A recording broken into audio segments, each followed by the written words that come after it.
revoking my master access for her? I asked.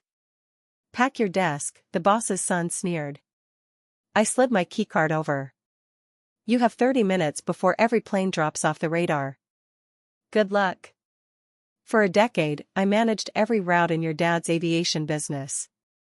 I said the words slowly, my voice remarkably steady considering the fact that my entire life was being dismantled right in front of me. Now you are letting me go because your girlfriend handles operations? Spencer Caldwell stood across the polished mahogany conference table, his $4,000 tailored suit looking sharp, but his face flushed with a mix of arrogant anger and something that looked vaguely like panic. Beside him sat Chelsea, clutching her rose gold tablet like a protective shield, her perfectly manicured acrylic nails tapping a nervous rhythm against the screen. Pack your desk today, Spencer demanded. He was trying his best to sound authoritative, like a true executive, but mostly he just sounded like a spoiled child throwing a tantrum because someone wouldn't give him a toy. Security will escort you out of the building. I did not scream. I did not cry. I reached into the pocket of my slacks and pulled out my ID badge. The plastic was worn completely smooth from 10 years of swiping in and out of a heavily secured server room that had acted as my real home. I looked at the little printed photo of myself from 10 years ago. Back then, I was 28. I still had light in my eyes. I still believed that genuine loyalty and unmatched expertise actually meant something to the people who profited from it. I placed the badge down on the conference table. It landed with a soft, final click against the wood. You have 30 minutes before the entire fleet stops flying, I said calmly. I checked my wristwatch. It was exactly 2:04 in the afternoon. Send your father my regards. That is the exact moment the smug smile finally died on Spencer's face. My name is Nadia. I am 38 years old, and this is the story of how I brought down a massive regional airline without breaking a single law, simply by walking out the front door. But to truly understand how we ended up in that glass-walled conference room, and to understand the weight of those 30 minutes that would absolutely vaporize everything Spencer's father had built, you have to understand what I was. I was the invisible foundation of Vanguard Aviation. And when you remove the foundation of a building, it does not just leave an empty gap. It brings down every single thing built on top of it. Most people in the company did not really know me. To them, I was just the weird, intense woman locked in the server room on the second floor. A room that perpetually smelled like burnt circuit boards, stale black coffee, and the metallic tang of electronics running way too hot for way too long.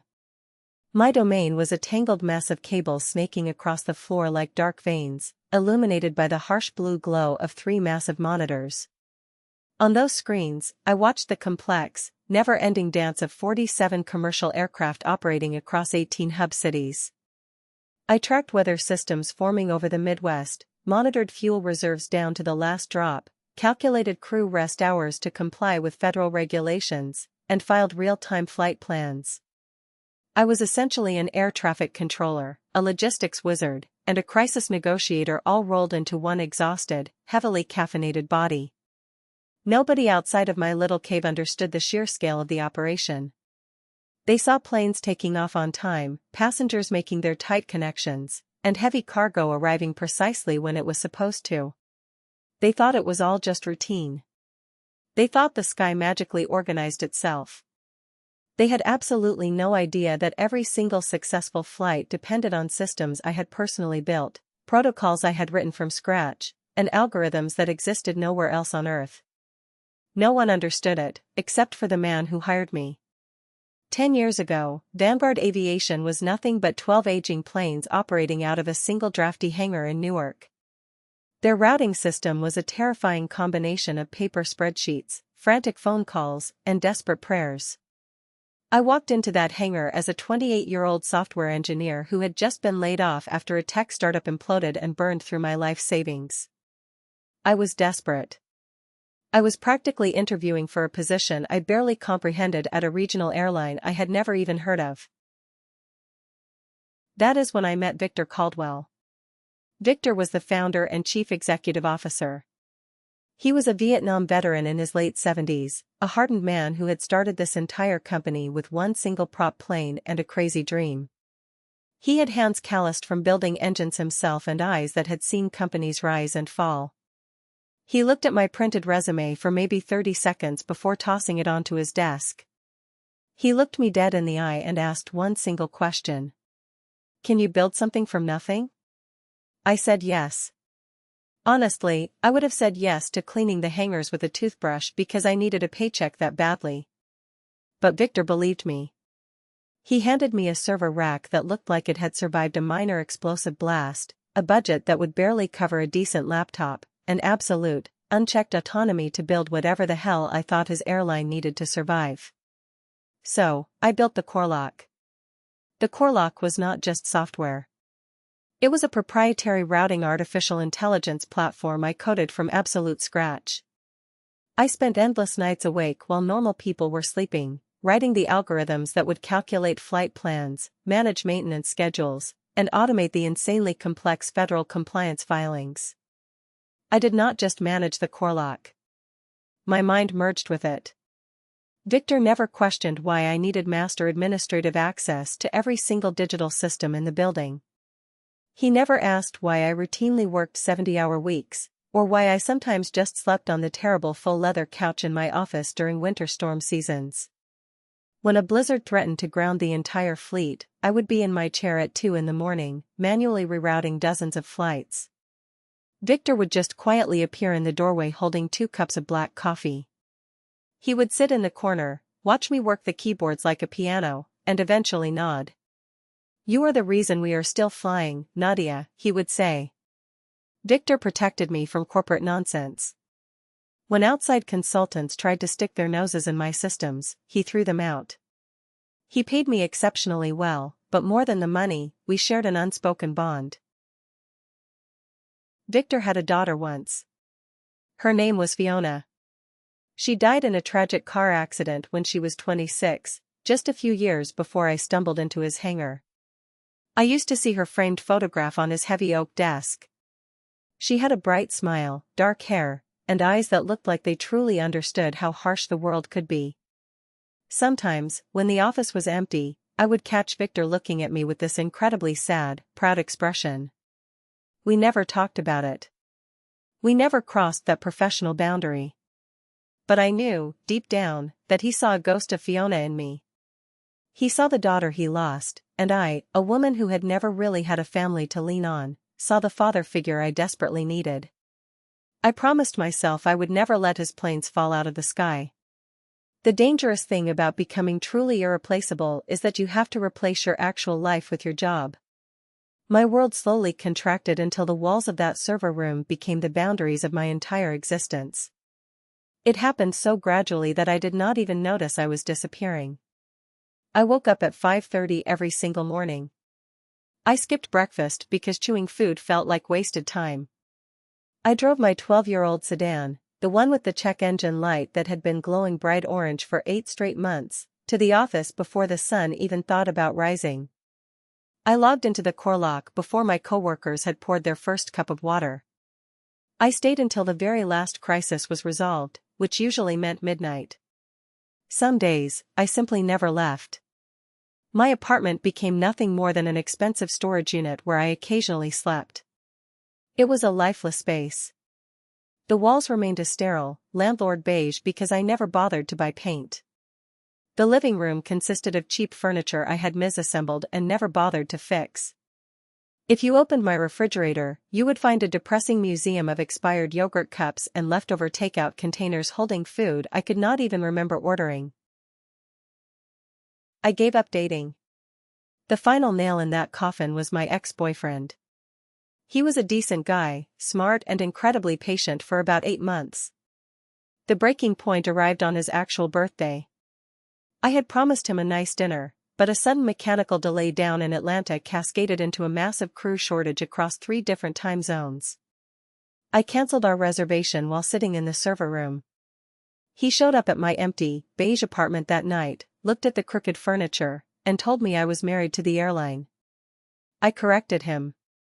I told him I was not married to it, I was a functional part of it. He walked out the door, and I went right back to routing aircraft. I gave up friendships. I gave up hobbies.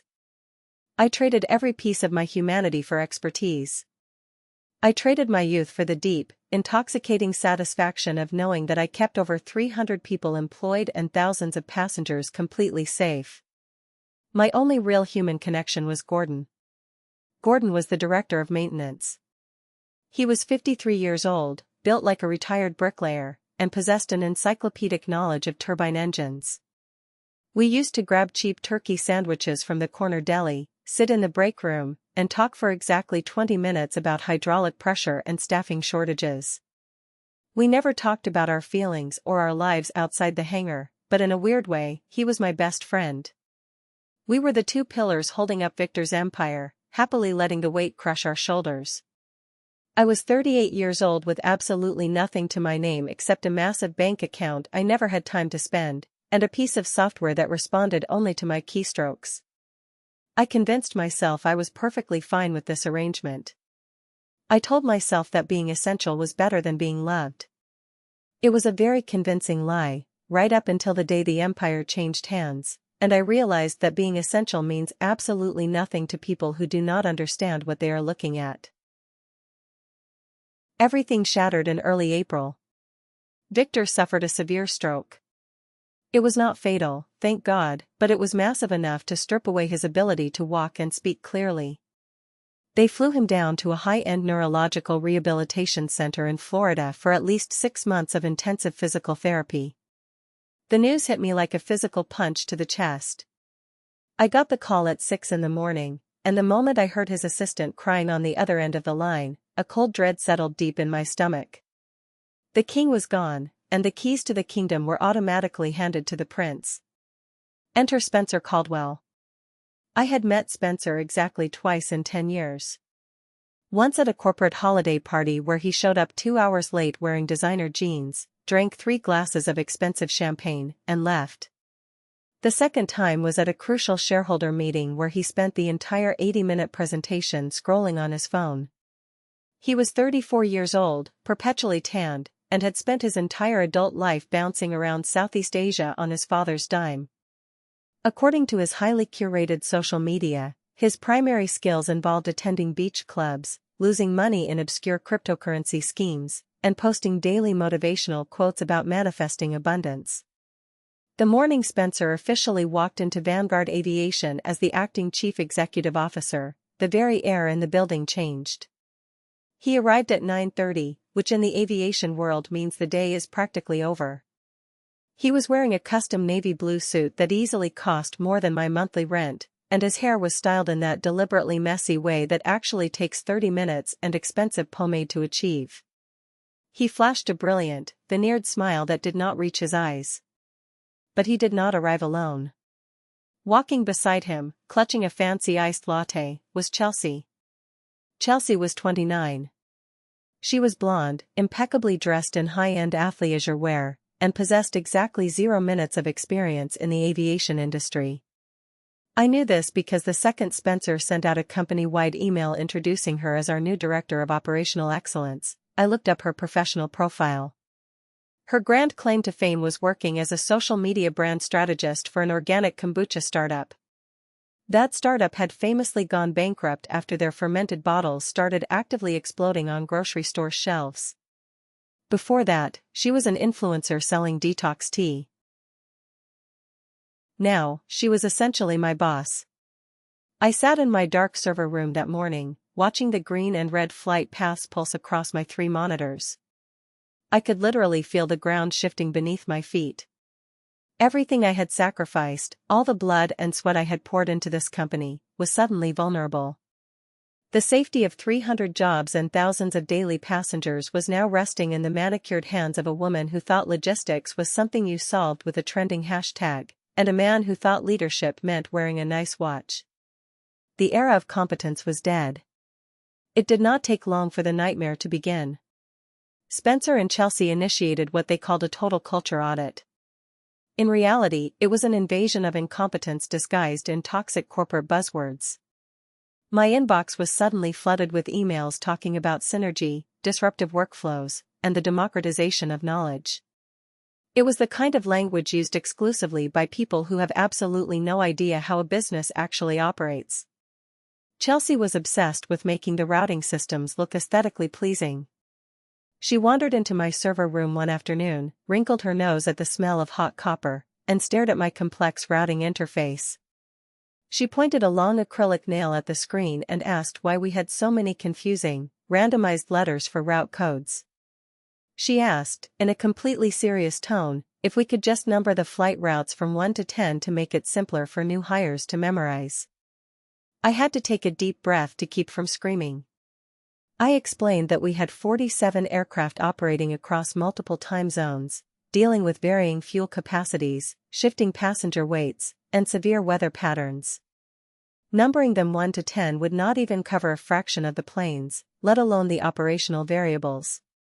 She just rolled her eyes, sighed heavily, and said I was suffering from a legacy mindset.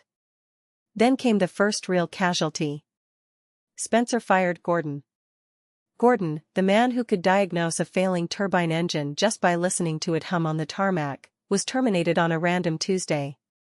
Spencer replaced him with a cheap, subscription-based predictive maintenance application on a tablet. He claimed it would streamline efficiency and cut payroll costs. 2 days later, the true cost of that app revealed itself. The application grounded 2 completely healthy planes in Boston because of a false sensor reading. At the exact same time, it completely missed a massive, dangerous hydraulic fluid leak on the Atlanta shuttle.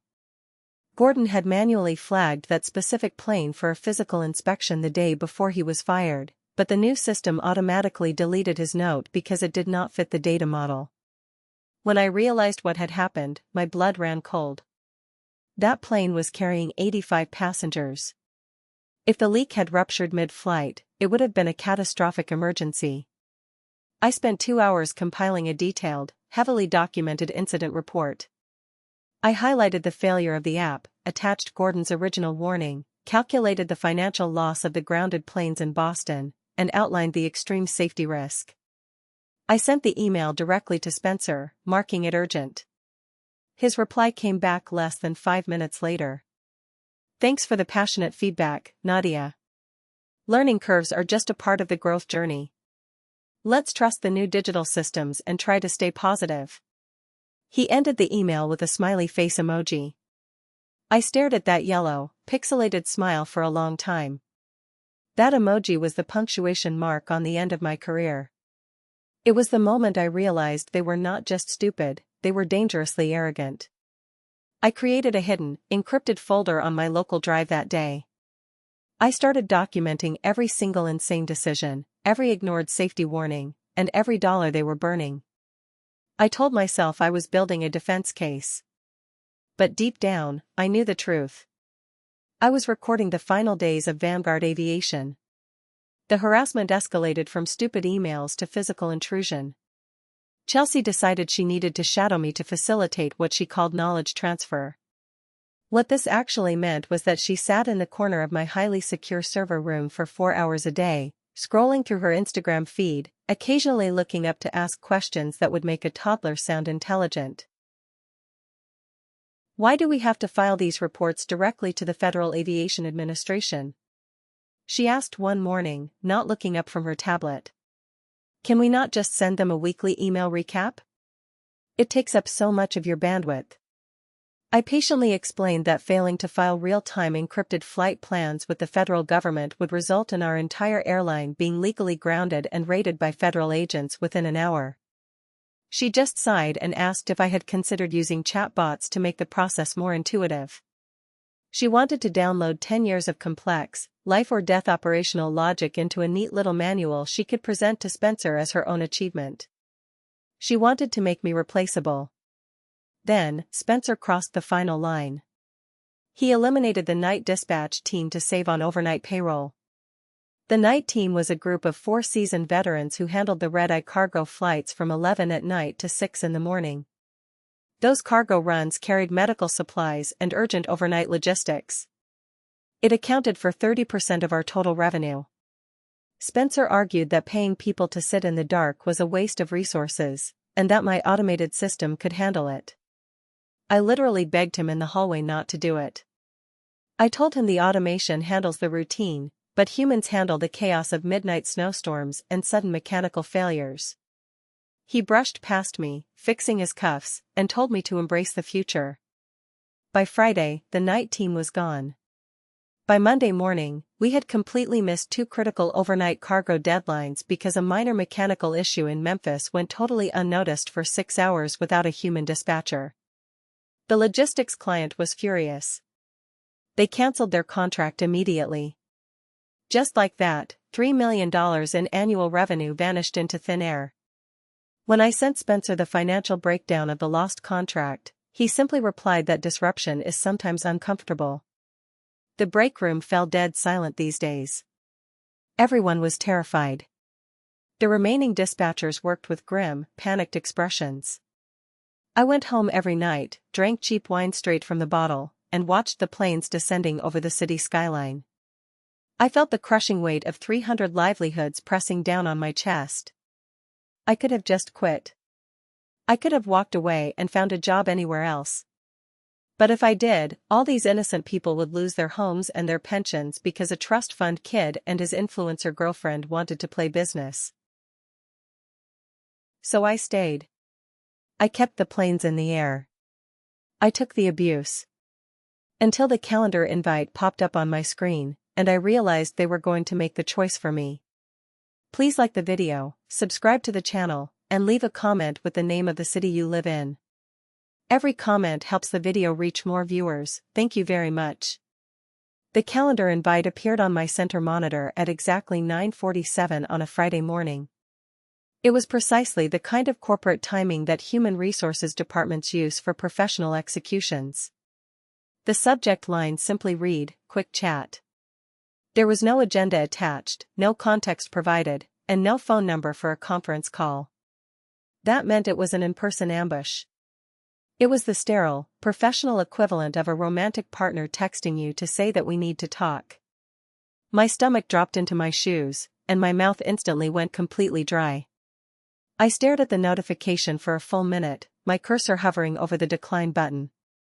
Even though I knew declining the meeting would not change anything, my hands had entirely stopped typing.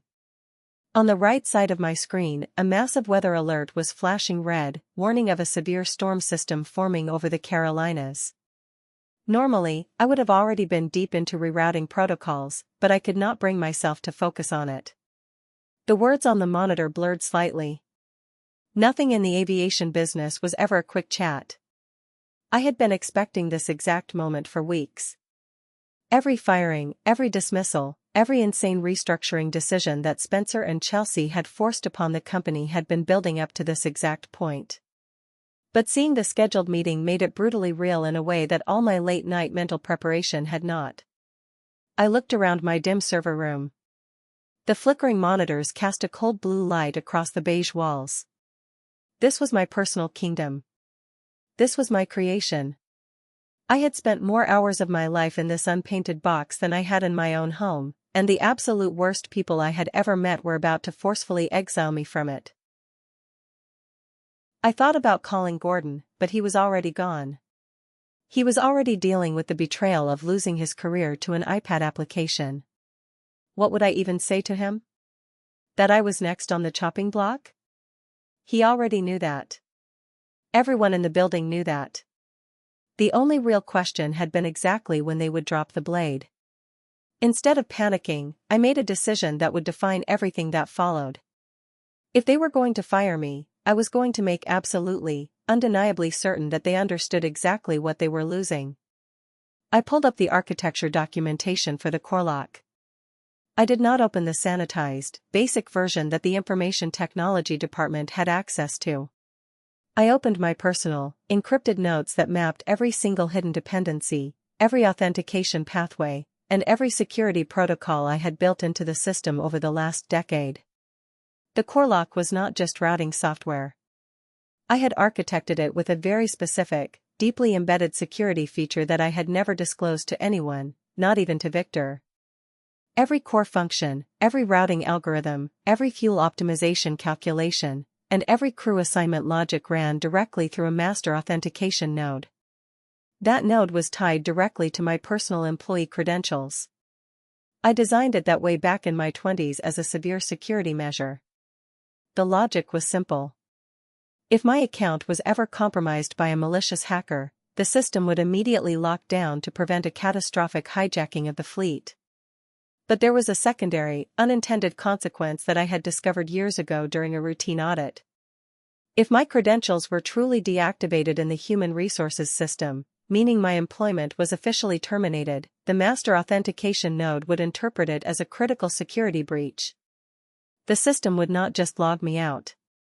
It would initiate a total, unrecoverable lockdown protocol. It would purge all temporary route caches to prevent data corruption and revert every single automated function back to manual override. In plain, simple English, if they fired me, every single plane in the Vanguard Aviation fleet would lose its digital flight plan within exactly 30 minutes of my credentials being terminated. I sat back in my chair, staring at the glowing code. I realized this was no longer a bug. It was my insurance policy. At 1:45 in the afternoon, I began quietly cleaning out my desk. I did not want to be obvious about it. I did not want to telegraph anything to the few terrified coworkers who might occasionally glance through the small window of my server room door. But methodically, with the cold precision of a surgeon, I started erasing myself from Vanguard Aviation. I transferred all my personal photos to my phone. I deleted my internet browsing history, cleared my personal bookmarks from the browser, and formally logged out of my personal email. I opened the deep server directories and completely wiped any personal notes, scripts, or helpful troubleshooting guides I had created for my own convenience over the years. I backed up absolutely nothing related to the company. No operational files, no source code, no technical documentation. If Spencer and Chelsea wanted the vast wealth of my institutional knowledge, they should have valued it while they actually had it. Instead, they had treated me like a broken printer they could just replace. I opened my bottom desk drawer and pulled out the small, framed photograph of my grandmother. She was the woman who had raised me, and that picture had sat on my desk for an entire decade. The glass was cracked slightly in the bottom left corner from a night 5 years ago when I had knocked it over during a particularly stressful blizzard reroute. I packed it carefully into my leather tote bag. Next, I grabbed the small, foam stress ball shaped like a commercial airplane. Victor had given it to me on my 5th work anniversary. It was his quiet, unassuming way of acknowledging the impossible weight I carried for his company without making a massive deal out of it. I did not have any plants to water, nor did I have any office friends to silently bid farewell to. My entire legacy in this building existed entirely inside the humming metal server racks surrounding me. I sat back in my worn office chair and simply waited. I watched the digital clock on my center monitor count down the heavy minutes. My heart was beating steadily, no longer racing with anxiety, but thumping with a deep, resigned finality. I was 38 years old. I had given my youth to a machine, and now, the heirs to the empire were coming to unplug me. At 1:58 in the afternoon, I stood up. I smoothed down my cheap polyester company polo shirt. It was deeply wrinkled from being pulled out of a messy drawer that morning, completely contrasting with the high-end fashion I knew was waiting for me upstairs. I grabbed my leather tote bag, locked the server room door behind me for the absolute final time, and walked toward the elevator. I pressed the button for the executive floor. The door slid open to reveal a pristine hallway lined with modern art that cost more than my annual salary. I walked slowly toward the main executive conference room. It was the giant one with the floor-to-ceiling glass walls overlooking the busy tarmac. It was the room where you could sit comfortably in air conditioning and watch the massive jet engines taxi down the runway, completely disconnected from the brutal reality of what it took to keep them moving. The sheer symbolism of being fired in a room that looked down on the very planes I kept in the sky felt almost beautifully poetic. I could see them through the thick glass before I even reached for the heavy silver door handle. Spencer was sitting at the absolute head of the long mahogany table, positioning himself like a king waiting to cast out a peasant. Chelsea was glued to his right side, and sitting silently in the far corner was Brenda, the head of human resources, looking visibly nauseous. I took one last, deep breath, pushed the heavy door open, and stepped inside. "Nadia, please have a seat," Spencer said immediately. He gestured casually toward a chair that had been deliberately positioned noticeably lower than his own. It was a pathetic psychological power move I had read about in the exact same airport bookstore business manuals he had clearly skimmed during his years in Asia. I remained standing near the doorway. "I prefer to stand," I said flatly. "A bad back comes from carrying this entire company for a solid decade." Spencer's jaw tightened so hard I thought his teeth might crack. Beside him, Chelsea's perfectly contoured nostrils flared in irritation. Brenda from Human Resources kept her eyes glued firmly to her notepad, completely terrified of making eye contact with me. "Look, Nadia," Spencer started, his voice attempting to sound gentle but landing somewhere violently close to condescending. "We have been evaluating the organizational structure of the airline over the past few weeks. And Chelsea and I feel that your specific approach to operations is, well, how do we say this? You are too traditional." Chelsea eagerly leaned forward, wearing that incredibly earnest, deeply fake expression influencers use when they are about to sell you a toxic vitamin supplement. "We need total agility, Nadia. We need someone who truly embraces disruption and innovation, someone who is not completely stuck in legacy systems and territorial thinking. We need someone who is a genuine culture fit." I stared at her for a long, agonizing moment. "You mean someone exactly like you," I said. "Exactly," Chelsea beamed brightly, completely missing the absolute venom dripping from my heavy sarcasm. "I have been studying operational frameworks for almost a month now, and I really think I can bring some fresh, positive energy to the logistics division." I felt something deep inside my chest snap entirely. It was not anger. Anger is hot, reactive, and completely uncontrolled. This was completely different. This was cold, crystalline, absolute clarity. It was the kind of total clarity that only arrives when you finally stop fighting gravity and just let yourself free fall. "For a decade, I managed every route in your dad's aviation business," I said slowly, deliberately locking eyes with Spencer. "And now you are letting me go because your girlfriend handles operations?" Spencer's face flushed a deep, angry crimson. He stood up quickly, trying to physically reclaim the authority my words had just violently stripped away from him. "This is not about Chelsea," he snapped. "This is about you outright refusing to adapt to the future. You refuse to collaborate. You refuse to be a team player. I refuse to sit blindly and watch absolute incompetence crash commercial airplanes," I interrupted, my voice echoing off the glass walls. "Yeah. Guilty as charged." "Pack your desk today," Spencer demanded, his voice rising an octave as he pointed a trembling finger at the door. "Security will escort you out of the building. We will email the final severance details. Sign the non-disclosure agreement, and you will get 4 weeks of pay." 4 weeks. 10 years of 80-hour work weeks. 10 years of missed holidays, destroyed relationships, and severe sleep deprivation. 10 years of desperately keeping his father's dream alive while he was getting high on beaches in Thailand and posting about manifesting abundance. 4 weeks of severance. I reached into my pocket and pulled out my worn-out ID badge. I looked at the old photo of myself, then I placed the badge directly onto the conference table between us. It landed with a small, terribly final click. "You have 30 minutes before the entire fleet stops flying," I said calmly, checking my watch. It was 2:04 in the afternoon. "Send your father my regards."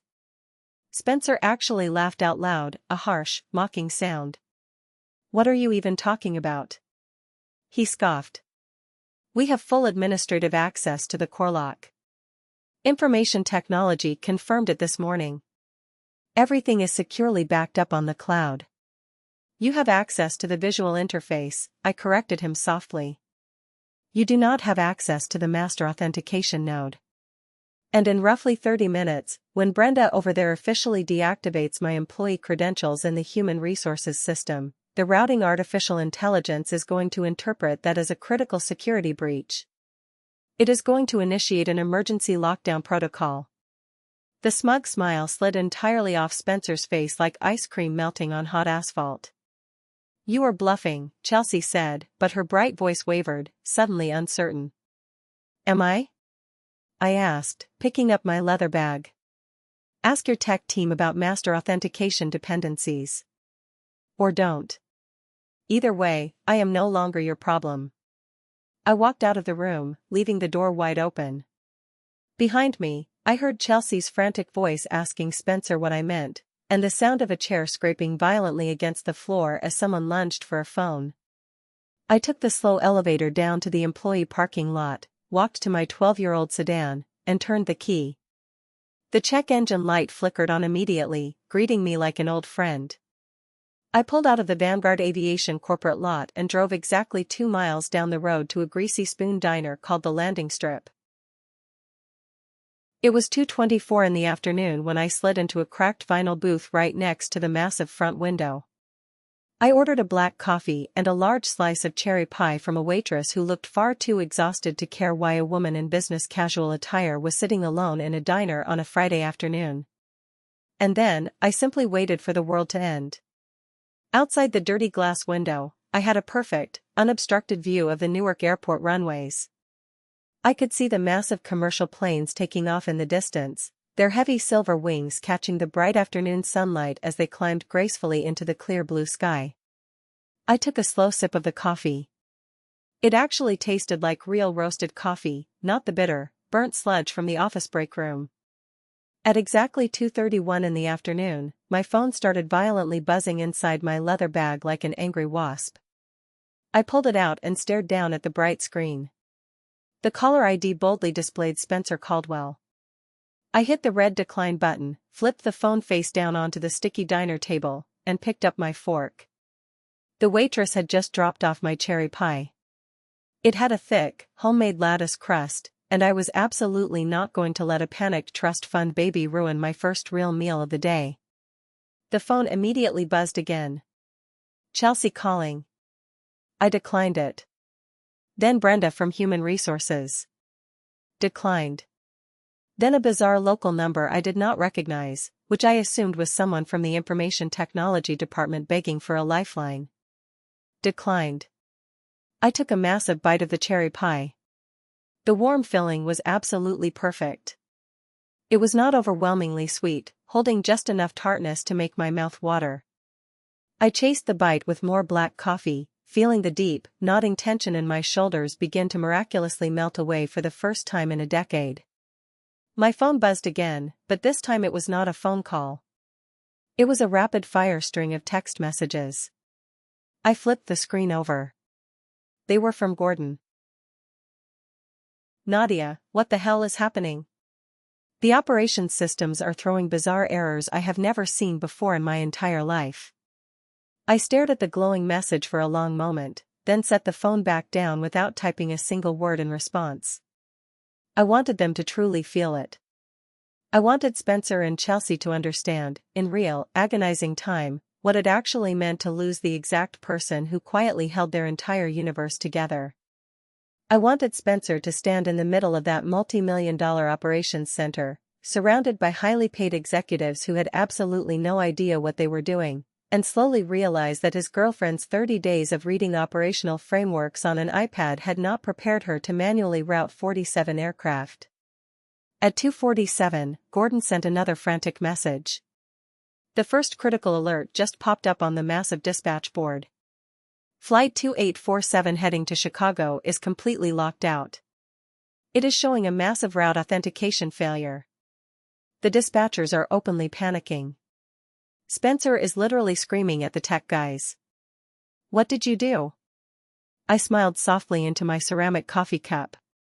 What did I do? I had not done a single malicious thing. I had simply walked out the front door, exactly as they had aggressively demanded. The core lock system was doing precisely what it was explicitly programmed to do. It was aggressively protecting the airline from unauthorized access because the master credentials had suddenly vanished into thin air. I could picture the absolute pandemonium unfolding perfectly in my mind. At 2:51 in the afternoon, the operational cascade drastically accelerated. Gordon's text messages started arriving in a panicked blur. Flight 203 to Atlanta just failed. Flight 0956 to Dallas, authentication error. Flight 2334 to Minneapolis, exact same thing. Nadia, it is rapidly spreading like a virus. Every single commercial flight in the entire system is throwing massive red flags. The core node is desperately searching for something and it cannot find it. I took another calm bite of my pie and looked out the window. Planes belonging to Delta, United, and American Airlines were all flying perfectly fine. The sky was operating beautifully.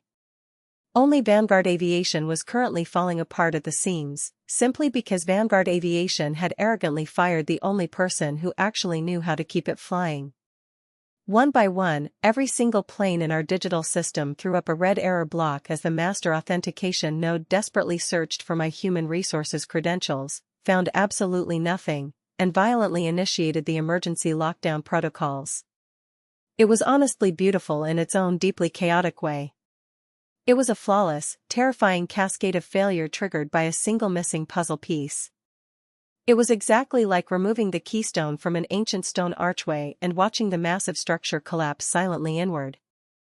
At 2:53, Gordon's final text message came through in all capital letters. The Federal Aviation Administration just issued a full ground stop. All Vanguard aircraft are officially grounded pending immediate resolution. Nadia, what is happening? A federal ground stop. The absolute nuclear option. It is the terrifying thing that happens when government air traffic control decides that a commercial airline has completely lost control of its own operations and represents a severe, immediate safety risk to the public. Planes that were already in the air would be immediately diverted to alternate airports. Planes sitting on the tarmac would stay frozen at their departure gates, trapping thousands of angry passengers inside. Pilots would be totally unable to access their updated digital flight plans or secure any departure clearances. My phone started loudly ringing again. It was Spencer. This time, I let it ring exactly 4 times before I calmly answered it. I put the call on speakerphone and gently set the device down on the table next to my half-eaten cherry pie. Fix this. Spencer's voice literally exploded from the tiny speaker. It was high-pitched, cracking wildly with a pathetic mixture of absolute panic and blind rage. I do not know what kind of virus you planted, but you need to fix this right now. I took a very slow, deliberate sip of my coffee, letting the heavy silence stretch between us. The old man sitting at the other end of the diner glanced over at me, clearly amused, before going back to reading his newspaper. I did not do anything, Spencer, I said finally, my voice perfectly calm and measured. You fired me, remember? Pack your desk today. That is what you demanded. So, I did exactly what you asked. I packed my desk. I turned in my badge. I left the building. The system did exactly what it was programmed to do. You sabotaged us. He was practically sobbing into the receiver now. In the chaotic background of the call, I could literally hear Chelsea loudly crying, and some random dispatcher screaming that the Federal Aviation Administration phones were ringing off the hook. I strictly protected our intellectual property, I corrected him, keeping my voice incredibly steady. Check the security protocols you never bothered to actually read. Section 7.3. Master authentication nodes shall terminate upon credential deactivation to prevent unauthorized system access. It is sitting right there in the documentation I formally filed 6 years ago. There was a long, horrifying silence on the other end of the line. I could hear Spencer taking fast, incredibly shallow breaths. What do you want? Spencer's voice had totally changed now. The arrogance was entirely gone, replaced by pure, unadulterated desperation. Money? I will personally triple your salary right now. I will give you massive corporate equity. Just come back to the office and fix this. It is not about the money, Spencer, I said quietly. It is about watching everything your father built burn to the ground because you trusted your girlfriend over a decade of dedicated expertise. You get to call your dad today and explain why his life's work is parked on the tarmac, bleeding $50,000 an hour. I hung up the phone before he could say another word. By 8 o'clock that night, I was sitting alone on the tiny balcony of my apartment. I held a glass of incredibly cheap red wine in my hand, feeling the crisp evening breeze against my face. The news coverage had completely exploded. I watched the disaster unfold on my phone screen. Major news networks were showing footage of furious, stranded passengers rioting at 5 different major airports. There were dozens of interviews with exhausted travelers holding useless tickets, complaining about missed business meetings and ruined family vacations. A sweating corporate spokesman from Vanguard Aviation stood in front of a podium, nervously reading a prepared statement about experiencing unexpected technical difficulties and working around the clock to resolve the severe issue. News anchors in expensive suits were loudly speculating about foreign cyber attacks or internal corporate sabotage. They had absolutely no idea how terrifyingly close to the truth that last guess actually was. Then, a breaking news alert flashed across my screen that made my stomach drop completely out of my body. Breaking: Victor Caldwell leaves Florida rehabilitation facility against strict medical advice. Returns to Newark headquarters to address severe company crisis. I clicked on the article link. There was a grainy, heartbreaking photograph of Victor being physically helped out of a private medical transport plane. His face was a sickly shade of gray, his fragile body hunched over, and a clear plastic oxygen tube was deeply visible beneath his nose. The old man was literally risking his own life, fleeing a hospital bed, to come home and try to save his dying company. He was still desperately recovering from a massive stroke, and he was doing this simply because his arrogant son had destroyed his entire legacy in less than 2 months. I felt a massive pang of intense guilt twist in my chest. I did not feel bad for Spencer. I did not feel an ounce of pity for Chelsea. But I felt terrible for Victor. He had built something truly beautiful, something that deeply mattered, something that employed hundreds of good people and kept the local economy moving. And I had just sat in a diner eating cherry pie while I watched it entirely collapse. At 10:15 that night, my phone gently buzzed. I had a new voicemail. I stared at the screen, my hand suddenly shaking. The caller ID belonged to Victor Caldwell. Part of me desperately wanted to delete the audio file without listening to it. I wanted to permanently cut that final, painful thread connecting me to the smoking wreckage I had left behind in Newark. But something stopped me. Maybe it was lingering curiosity, maybe it was deep-seated guilt, or maybe it was the tiny part of me that still fiercely remembered the hardened old man who had believed in me when I was 28 and completely desperate. I pressed play and held the phone tightly to my ear. "Nadia, it is Victor." His voice was incredibly weak, raspy, and sounded so much older than I remembered. The stroke had severely damaged his vocal cords. Spencer told me his pathetic version of what happened. But I called Gordon. I called Brenda in Human Resources. I know what really happened today. There was a long, painful pause on the recording. I could hear the horrific sound of his labored breathing through the oxygen machine. "I am so deeply sorry, kid," he whispered. "I should have never left that idiot boy in charge. I should have made strict legal provisions. I should have protected you." Another long, agonizing pause. "I know I do not have the right to ask you for anything. But the company, 300 jobs, Nadia. Will you please help me save it?" The heavy message ended with a click. I sat on my balcony in the dark and listened to it again. And then a third time. I heard a father who had lost his daughter years ago, and was now actively losing his son's respect, his massive company, and everything he had built with his own 2 bare hands. The fixer inside of me screamed to walk back into that server room and restore the massive systems. But the woman who had been offered a pathetic 4 weeks of severance for a decade of extreme loyalty had a completely different answer. The next morning, I stood by my kitchen window, gripping a hot mug of coffee. I watched planes from rival airlines flying perfectly normal routes through the clear sky, while Vanguard Aviation's entire fleet remained chained to the earth. I took a deep breath, picked up my phone, and dialed Victor's private number. He answered on the very first ring. He was breathing heavily, as if he had been sitting in his dark hospital room just staring at the phone all night. "Nadia, thank God," Victor rasped desperately. "Look, whatever you need. Name your absolute price. Name your strict terms.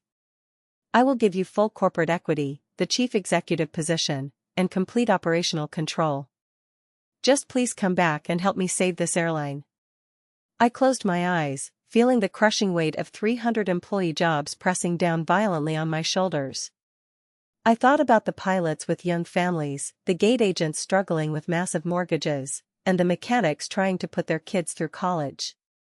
"Victor, I cannot come back," I said quietly but firmly. "Whatever you want, Nadia. I will literally give you anything." "If I walk back into that building and magically fix this today," I interrupted, "I am legally admitting that I maliciously sabotaged the system. And we both know that is not true. Your son made an incredibly stupid personnel decision without understanding the extreme technical consequences. That is entirely on him, not me." There was a long, heartbreaking silence on the other end of the line. Then, in a voice that sounded utterly broken, Victor asked, "Then what do I do? How do I fix my company?" I took a slow, steadying breath. "There are no easy fixes here. But I will give you a final gift, simply because I still deeply respect what you built, even if your son tried to destroy it." "Anything," Victor pleaded. "Tell me. In your main executive office, in the very bottom drawer of the heavy oak credenza behind your desk, there is a sealed manila envelope marked System Recovery Protocol." I paused, remembering the freezing night 5 years ago when I had meticulously written those exact instructions. I had spent hours imagining horrific scenarios where I might die in a sudden car crash and leave the airline completely stranded. I wrote that specific protocol in case something tragic ever happened to me. Follow those exact instructions. It will take your information technology team roughly 96 hours of straight coding to completely rebuild the core authentication architecture from absolute scratch. If they follow it perfectly, you will be flying planes again by Wednesday morning. Victor was completely quiet for a long moment. "You actually planned for this? You knew this catastrophic failure could happen?" "I planned for my own sudden death, Victor. I did not plan for your son to be a total idiot. But the protocol will absolutely work either way." I heard him violently exhale, a sound hovering somewhere between a bitter laugh and a deep sob. "What else? What else do I need to do to make this right?" This was the exact moment that would permanently define everything. I could be highly professional and perfectly diplomatic, or I could tell the dying king the brutal, unvarnished truth that nobody else in the world would dare tell him. I firmly chose the truth. "Fire Spencer," I said immediately, without a single ounce of hesitation. "Today. Do not give him a comfortable transition period. Do not let him politely resign to save face. Fire him and Chelsea both, and make it abundantly clear to the public and the employees that their extreme arrogance is the exact reason this disaster happened. Rehire Gordon. Put him completely in charge of operations. And Victor, if you ever let someone who thinks synergy is a business strategy near your company again, you deserve exactly what happens next." Victor was completely silent. When he finally spoke, his voice was unbelievably small. "He is my son, Nadia." "He is your son," I agreed softly. "But he is also the direct reason your massive company is about to declare legal bankruptcy. You have to finally choose, Victor. Your family, or your legacy. You absolutely cannot say both." "Okay," Victor whispered, sounding completely defeated. "I will fire him." I hung up the phone before he could ask for forgiveness. By Monday morning, every major industry news outlet was loudly reporting that Spencer Caldwell and Chelsea Blakely had been brutally terminated from Vanguard Aviation, effective immediately. Victor had reassumed temporary control from a hospital bed in Newark, working furiously with a team of terrified doctors hovering constantly nearby. According to Gordon, who had indeed been rehired and promoted, Spencer had thrown a massive screaming fit and violently threatened to sue his own dying father for wrongful termination. Chelsea, meanwhile, had permanently deleted all of her social media accounts after internet sleuths dug up her kombucha disaster and mercilessly mocked her operational incompetence. The information technology team carefully followed my hidden protocol. By Wednesday morning, the massive system was finally back online. Planes began slowly taking off and landing again. But the brutal damage was already permanently done. During the prolonged ground stop, Vanguard had lost 18 major corporate cargo contracts. Their stock valuation had plummeted by 41%. Passenger confidence was completely shattered. Exactly 6 months later, Vanguard Aviation officially filed for Chapter 11 bankruptcy. The empire was dissolved and quietly sold for spare parts. I watched the final collapse from my massive, sunlit office at Apex Dynamics. Apex was Vanguard's largest and most ruthless regional competitor. The day after the ground stop, their chief executive officer had personally called me. He offered me the title of Vice President of Route Operations, complete operational autonomy, a highly competent team of 12 brilliant engineers, and a salary package that literally made my hands shake when I signed the contract. Apex was everything Vanguard should have been. They had actual, verified documentation, backup authentication protocols, and a corporate culture that genuinely respected technical expertise instead of feeling deeply threatened by it. For the very first time in my professional life, I left the office at 5 o'clock in the evening. I took real, actual weekends off. I was no longer a slave to a glowing monitor. 3 days before Victor Caldwell passed away, I drove to the high-end hospice center in New York. I checked in at the front desk and slowly walked down the quiet hallway to room 247. Victor was lying in a private bed overlooking a small, peaceful garden. The afternoon sunlight filtered gently through sheer curtains, casting everything in a soft, golden glow. He was hooked up to a dozen monitors that beeped softly, an oxygen tube taped securely beneath his nose. He looked incredibly fragile, diminished by illness and the crushing weight of watching his life's work completely crumble to dust. When I sat down in the chair beside his bed, he opened his eyes. He looked at me with a gaze that held decades of profound regret. "Nadia," he whispered, his voice barely audible over the hum of the machines. "I am so sorry. For all of it. I gave power to a boy who was not ready, because I thought blood meant something more than competence." "You built something incredibly beautiful, Victor," I said quietly, reaching out to gently hold his paper-thin hand. "Spencer broke it. That is on him." Victor shook his head slightly, a tear escaping the corner of his eye.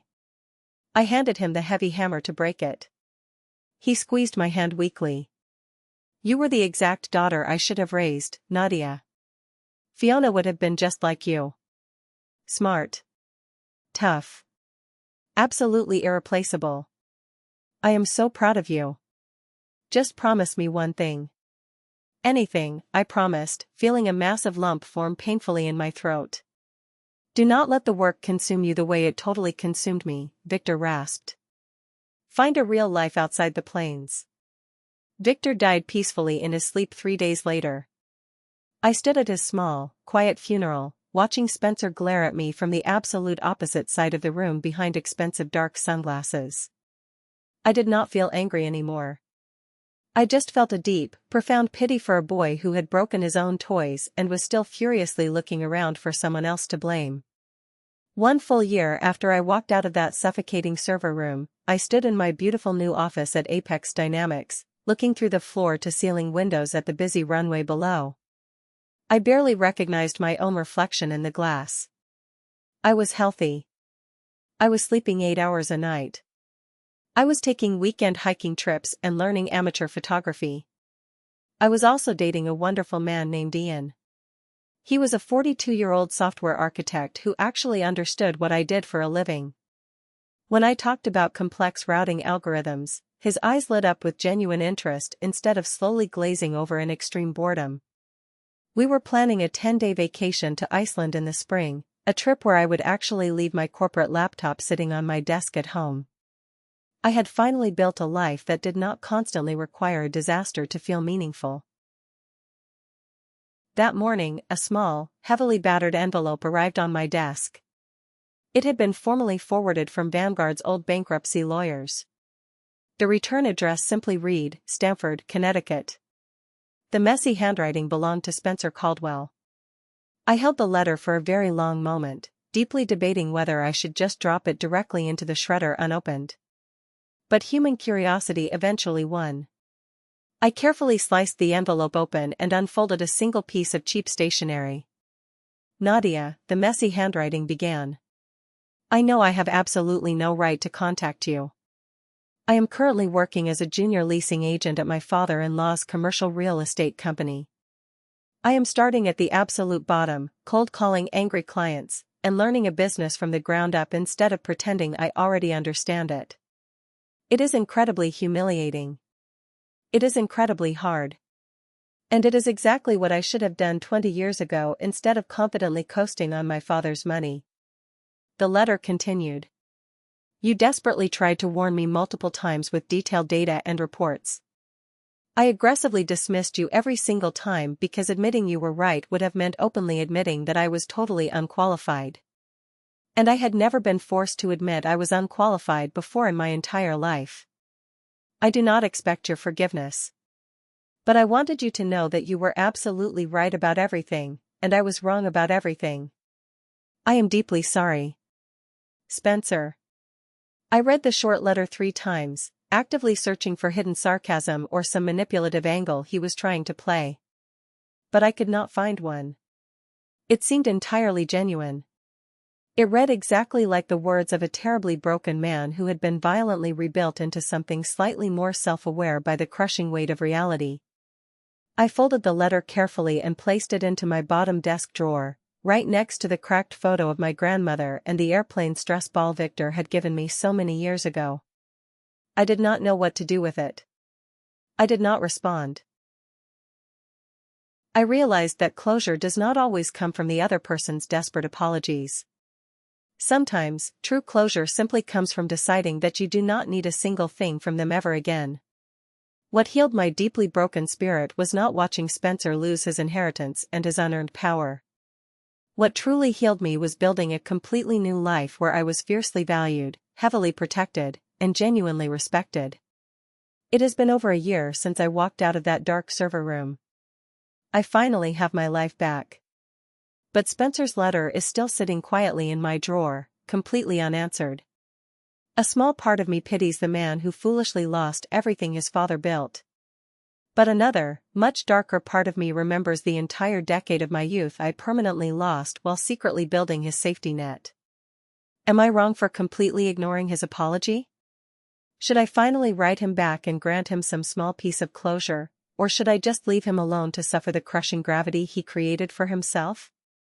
Thank you for watching. If you haven't subscribed yet, hit that button and let me know your verdict in the comments below.